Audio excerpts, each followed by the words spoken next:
एक 10 साल के बच्चे से कोहिनूर चुराया, मुगलों से उनकी सल्तनत छीनी, हमारी जमीन पर कब्जा किया और फिर हमसे ही यहाँ रहने के लिए टैक्स वसूला। 4 करोड़ से भी ज्यादा इंडियंस की मौत की वजह बना। हमें असभ्य और इलिटरेट कहने वाले इस लुटेरे देश ने हमारी संपत्ति को लूटकर अपने देश के खजाने को भरा, और ये भी कोई छोटा मोटा आंकड़ा नहीं, बल्कि तकरीबन 45 लाख करोड़ रुपए की संपत्ति को चुराया। लेकिन फिर भी हमारे देश में कुछ ऐसे भी लोग हैं जो कहते हैं अंग्रेजों ने भारत को एक सिविलाइज्ड कंट्री बनाया है, और तो और अंग्रेजों के जमाने के मॉन्यूमेंट्स की ओर इशारा करके कहेंगे कि ये है तरक्की जो अंग्रेजों ने भारत में की थी। हाँ, कुछ ज्यादा ही अच्छे स्ट्रक्चर्स बनाए हैं अंग्रेजों ने भारत में। हमारे ही खून पसीने की कमाई से हमारी ही जमीन पर हमें कुचल कर, हमारे ही देश में हमें अपना मजदूर बनाकर।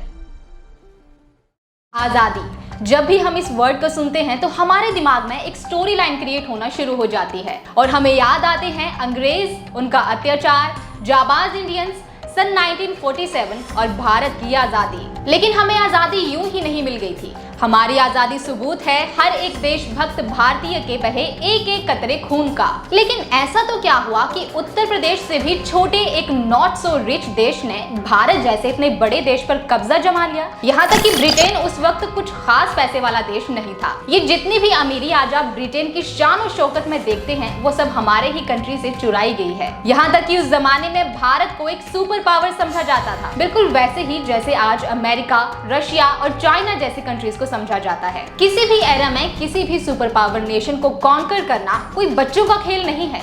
लेकिन आखिर कैसे उस वक्त अंग्रेजों ने भारत को अपना अड्डा बना लिया? आखिर कौन सी ऐसी स्ट्रैटेजी थी जिसको अपनाकर अंग्रेजों ने भारत को जीत लिया? आज मैं इस वीडियो में आपको अंग्रेजों की इसी चालाकी और षड्यंत्र के बारे में बताने जा रही हूँ कि आखिर कैसे अंग्रेजों ने भारत पर अपनी बुरी नजर डाली और कैसे हमारे देश को उन्होंने हम ही से छीन लिया। लेकिन उससे पहले अगर आपने हमारे चैनल को सब्सक्राइब नहीं किया है तो जल्दी से कर दीजिए। दरअसल बात है 16वीं शताब्दी की, जब ईस्ट के स्पाइस ट्रेड में स्पेनिश और पुर्तगीज के साथ डच लोगों की मोनोपोली हुआ करती थी। ब्रिटेन में भी स्पाइसेस की सप्लाई डचीज ही किया करते थे, लेकिन डचीज अपने मन मुताबिक स्पाइसेस के दाम बढ़ा दिया करते थे जो अंग्रेजों को नागवारा था, जिसकी वजह से वो डच ट्रेडर से खफा हो गए। इसी बीच ब्रिटेन के करीब 24 अमीर व्यापारियों ने आपस में बातचीत की और खुद की एक ट्रेड कंपनी बनाने का डिसीजन लिया। अंग्रेज भी अपनी खुद की सिल्क, कॉटन, टी और स्पाइसेस की ट्रेडिंग करना चाहते थे। इसलिए इन 24 रिच मर्चेंट्स ने 125 स्टेक होल्डर्स को इकट्ठा किया, करीब 74 लाख रुपए जमा करके एक कंपनी बना ली, जिसका नाम उन्होंने governor and company of merchants of London trading into the east Indies रखा। कंपनी तो इन्होंने बना ली, लेकिन अब भी ऑफिशियल परमिशन मिलना बाकी था। कुछ वक्त बाद ही उस जमाने की क्राउन क्वीन ने कंपनी को एक रॉयल चार्टर दिया। ये एक रिटन परमिशन होती है जिसमें क्वीन ने ट्रेडिंग कंपनी को ये इजाजत दे दी कि वो दुनिया के किसी भी कोने में जाकर ट्रेड कर सकते हैं और सस्ते दाम में चीजें खरीद कर यूरोप में बेच सकते हैं। बस फिर क्या था, ट्रेडिंग लाइसेंस मिलने पर ये लोग निकल पड़े ईस्ट इंडीज में कमोडिटीज की ट्रेडिंग करने। चूंकि ये ईस्ट इंडीज में ट्रेडिंग करने वाले थे, इसलिए इन्होंने अपनी कंपनी का नाम ईस्ट इंडीज से ईस्ट इंडिया कर लिया। क्यों? नाम जाना पहचाना लग रहा है?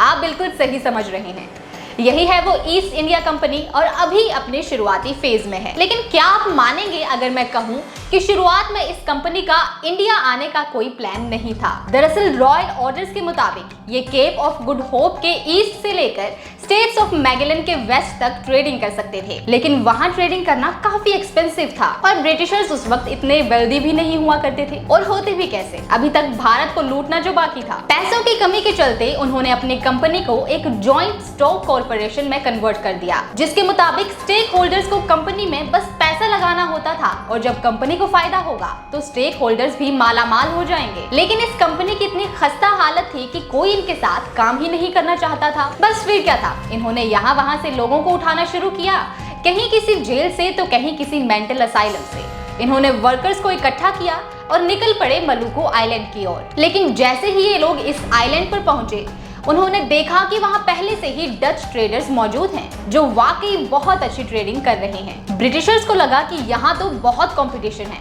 यानी यहाँ अपनी जगह बनाने के लिए उन्हें खून पसीना एक करना पड़ेगा। ईस्ट इंडिया कंपनी की मुश्किलों को कम करने के लिए ब्रिटेन की रानी ने ये ऐलान कर दिया जिसके मुताबिक उस आइलैंड पर इंग्लैंड की तरफ से कोई और ट्रेडिंग कंपनी नहीं जा सकती थी और अगर कोई ब्रिटिश कंपनी वहां ट्रेडिंग करती पकड़ी गई तो उसका सारा सामान कैप्चर कर लिया जाएगा। और तो और क्वीन ने उन्हें कुछ एक्स्ट्रा ऑर्डिनरी पावर्स भी दे दी जिनके मुताबिक अब ईस्ट इंडिया कंपनी खुद की करेंसी छाप सकती थी, अपने लॉज बना सकती थी, खुद की फॉरेन पॉलिसी बिल्ड कर सकती थी, अपनी आर्मी भी क्रिएट कर सकती थी। लेकिन इतना कुछ करने के बाद भी उनकी दाल वहां गली नहीं और जल्द ही उन्हें उस कंपटीशन से बाहर कर दिया गया, जिसके बाद वो अपने घर यानी इंग्लैंड वापस लौट आए। ट्रेडिंग में इतना कंपटीशन देखते हुए उन्होंने एक नए सिरे से शुरुआत करने की सोची और इस बार उन्होंने भारत को चुना। अगर बात की जाए भारत की तो पुर्तगाली ट्रेडर्स 15th सेंचुरी के आसपास से ही यहाँ ट्रेडिंग किया करते थे।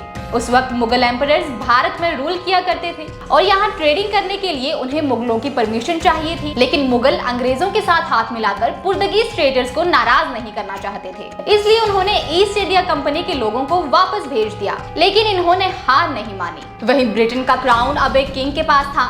अपने राजा से कहकर कंपनी ने एक ब्रिटिश डिप्लोमेट को भारत भिजवाया। उस वक्त एयरक्राफ्ट थे नहीं, इसलिए वो डिप्लोमेट शिप के जरिए सूरत पहुंचा और वहां ट्रेडिंग कैसे की जा रही है उसका अंदाजा लगाने लगा। उसे समझ आ गया कि भारत में भी पुर्तगाली लोगों की ट्रेडिंग पर काफी अच्छी पकड़ है और मुगलों के साथ भी उनके काफी अच्छे रिलेशंस हैं।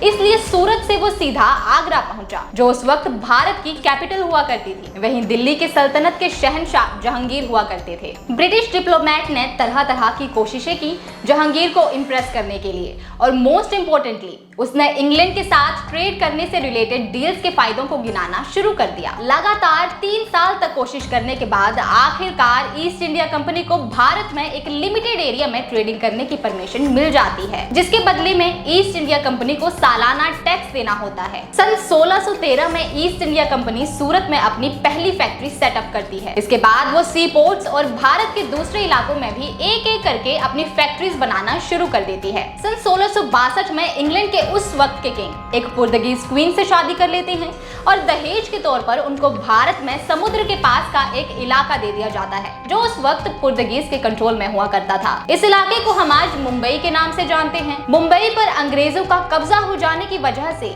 ईस्ट इंडिया कंपनी का वहां ट्रेड करना काफी आसान हो गया। सी पोर्ट्स पर कब्जा करने के बाद अब ब्रिटिशर्स भारत के अंदरूनी इलाकों में घुसने की फिराक में थे, जिसकी शुरुआत उन्होंने बंगाल से की। उस वक्त बंगाल, बिहार, उड़ीसा, बांग्लादेश और आज के बंगाल की लैंड एरिया को कवर करता था। व्यापारियों के लिए उस समय बंगाल किसी सोने की तिजोरी से कम नहीं था, क्योंकि वहां मर्चेंट्स को बहुत फायदा हुआ करता था। वही ब्रिटिश डिप्लोमेट जो आगरा गया था वो अब बंगाल जाता है और चालाकी से वहां के गवर्नर को मनाकर वहां ट्रेडिंग करने की परमिशन ले लेता है। सन 1757 में कंपनी बंगाल के आखिरी नवाब के खिलाफ जंग छेड़ देती है और बंगाल में मुगल शासन का अंत हो जाता है। बंगाल पर कब्जा करने के बाद उन्होंने वहां के सरकारी खजाने को लूटना, लोकल रेजिडेंट्स को वहां रहने के लिए टैक्स वसूलना शुरू कर दिया और जो लोग टैक्स नहीं दे पाते थे या अंग्रेजों का कहना मानने से इनकार कर देते थे, उनको पाठ पढ़ाने के लिए ईस्ट इंडिया कंपनी क्रूएलिटी की सारी लिमिट्स को क्रॉस कर देती थी। वहीं वसूले हुए टैक्स और लूटे हुए खजाने से ये लोग अपने लिए गुड्स और कमोडिटीज खरीदा करते थे।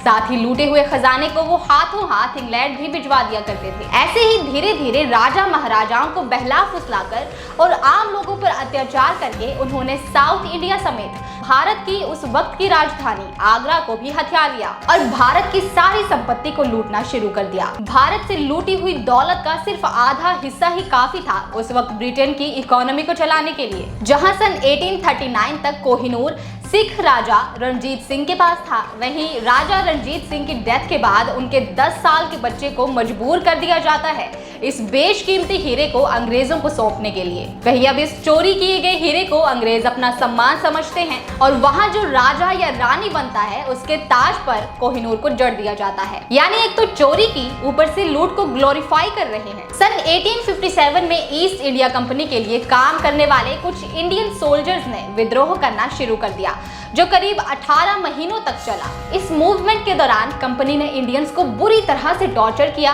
और विद्रोह को दबा दिया। लेकिन कंपनी में अविश्वास और विद्रोह के चलते ईस्ट इंडिया कंपनी सन 1858 में सत्ता से हट गई और फिर भारत की कमान गई ग्रेट ब्रिटेन की शाही सत्ता के हाथ में। क्वीन विक्टोरिया को भारत की एम्प्रेस घोषित कर दिया गया और इस तरह भारत में शुरू हुआ ब्रिटिश राज। आपको इस वीडियो में दी गई एक्सप्लेनेशन कैसी लगी? अगर अच्छी लगी हो तो वीडियो को लाइक करें और चैनल को सब्सक्राइब करना ना भूलें। और अगर आपको लगा हो कि हमने वीडियो में किसी इंफॉर्मेशन को मिस कर दिया है तो कमेंट्स में उसे मेंशन जरूर करना। मिलते हैं अगली वीडियो में।